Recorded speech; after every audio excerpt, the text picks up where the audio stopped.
Hello mga kasenyor, magandang araw po sa inyong lahat. Meron lang akong papakita na nahuli ko. Love! Good. Halika. Ito, sa wakas nahuli ko na yung yung nanay tsaka tatay. Tsaka buong pamilya na yata to. Noong una, mga maliliit lang yung nahuli ko eh. Mga apo-apo lang yata yun. Tsaka anak. To, balatan na natin to.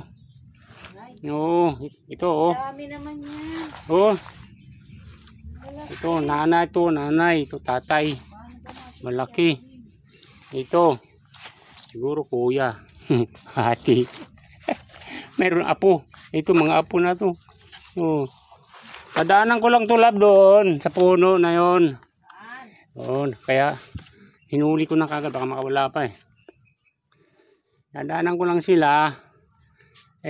Palibasa nga kailangan kong kumain ito, gumulay. Itong laki-laki na ito. Hindi pa siya malapit na siyang babalatan ko siya para maging magandang pagkain. Matataba. Matataba. Oo. Hindi na sila napapasok ng mga ng mga batikang manlalabong dito sa Rizal kasi may bagod na. Nadaanan ko siya, inainggan nyo akong kunin sila. So ayan, babalat na natin to ngayon. Favorite ito ng mga taga rito. So minsan nagulay ako nito. Hindi ako marunong. Pait. Ang sarap pa naman ng sahod ko. Bumili ako ng karne. Baboy. Sinahog ko. Sarap ako habang niluluto ko. Pero nung tikman ko, ang pait. Nako. Discourage ako mga kasinyo.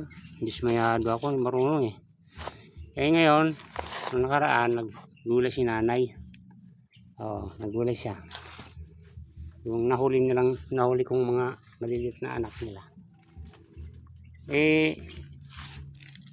Masarap naman na. Hindi na mapait. So nanay, salamat. Ito mga senyor. Tsagaan na natin to. Actually, hindi ito sa punong mga alaga na mga bamboo, mga kawayan. Dito lang to sa mga tabi-tabi na mga wild, kumbaga. Yung to dito sa Rizal, ang dami dito mga ganitong kalupaan na may mga ganitong kawayan. Wag lang doon sa mga mga tituladong lupa. Mababalir ka. Ay, mababaril. Ayan mga senyor. So, try na natin. Ano gagawin natin dyan? Ang dami niyan. Babalatan natin yan. Tapos, alam na natin yan kung ano. Muna to pa. Pinapakuluan muna ito.